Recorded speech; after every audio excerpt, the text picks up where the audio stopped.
Yes. Thank you. At this time, your counsel has advised me that you would waive a formal reading of the information. Is that correct, Mr. Pryor? Thank you. At this time, it is correct, your counsel has advised me at that this you time, would waive court a will formal summarize counsel has charges advised from me the that you would information. waive a Is that formal correct? reading Thank you. of At this the time, information. your Your counsel has advised me that this you time, would waive court a will formal summarize counsel has charges advised of destruction, alteration, or concealment of evidence, a felony under Idaho Code 182603. That charge carries a punishment of up to 5 years in prison and a fine of up to $10,000. Mr. Daybell, do you understand that charge and the possible maximum penalties? Yes. Count 2, Mr. Daybell charges conspiracy to commit destruction, alteration, or concealment of evidence. That's a felony under Idaho Code 182603 and also Idaho Code 181701. That charge also carries a punishment of up to 5 years in prison and a fine of up to $10,000. Do you understand count 2, the charge and the possible penalties? Yes. Count 3 is contained in the information charges destruction, alteration, or concealment of evidence, a felony under Idaho Code 182603.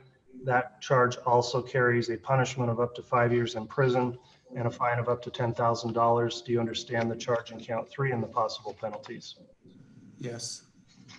And finally, count 4 charges conspiracy to commit destruction, alteration, or concealment of evidence.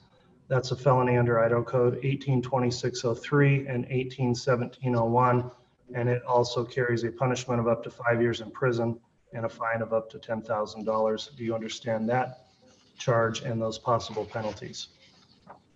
Yes. And I'll also explain to you, Mr. Daybell, those charges or the possible penalties in each count could run either consecutively, meaning together, or they could be ordered to be served concurrently. Concurrently would be running together, and consecutively, meaning one would have to be served after the other was completed. At this time, Mr. Pryor, is Mr. Daybell ready to enter his plea? Or do you need any additional time to discuss this with Mr. Daybell? Judge, at this time, we are prepared to go forward for the entry of a plea. Mr. Daybell, on behalf of Mr. Daybell, we will enter a plea of not guilty to all of the charges and obviously request a pretrial and a jury trial, Your Honor. Thank you. Okay, thanks. Mr. Pryor, the not guilty pleas will be entered as to counts 1, 2, 3, and 4 in the information. With that then, counsel, let's discuss a time for setting of a trial in this case. We did have a brief discussion prior to the hearing. There was a suggestion that we look at January for a date for trial. Mr. Wood, how many days of trial would the state be requesting in this matter?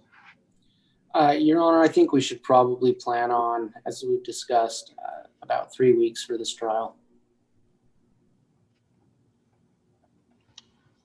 Mr. Pryor, your thoughts from the defense on how many days we'd need for trial?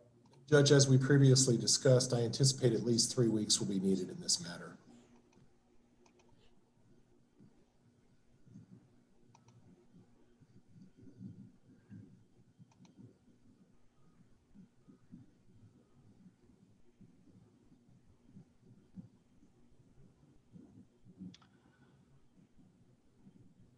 We could schedule trial to commence on January 11th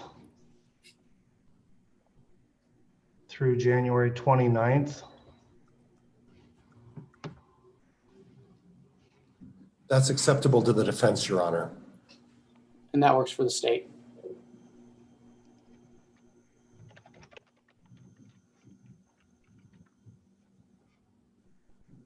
There is one federal holiday during that time period on the 18th. So that would have you losing 1 day. Is that still sufficient time, do you think, Mr. Wood? I think that would work, Your Honor. I think we can figure that out. All right. Any concerns with that, Mr. Pryor? No concerns, Your Honor. Thank you. All right. We'll set the trial then to commence Monday, January 11th. Council will intend to conduct full trial days. I won't be having any other hearings scheduled during the time of the trial. Just for planning purposes, we typically will run a trial to start every day at 9 o'clock and go until 5 o'clock with a lunch break. Let's schedule a pretrial conference then.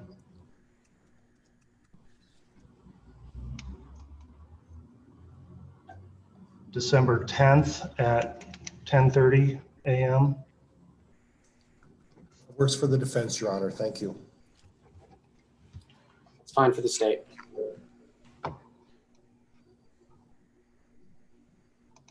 right, we'll send out the notice of trial setting. Mr. Wood, is there anything further from the state this morning on this matter? No, not at this time. Thank you. Very well. Mr. Pryor, anything further? Not at this time. Thank you, Your Honor. All right, council will send that notice out. And if there is nothing else, then I appreciate your attendance and preparedness this morning, and we will be in recess. Thank you. Thank you, Judge.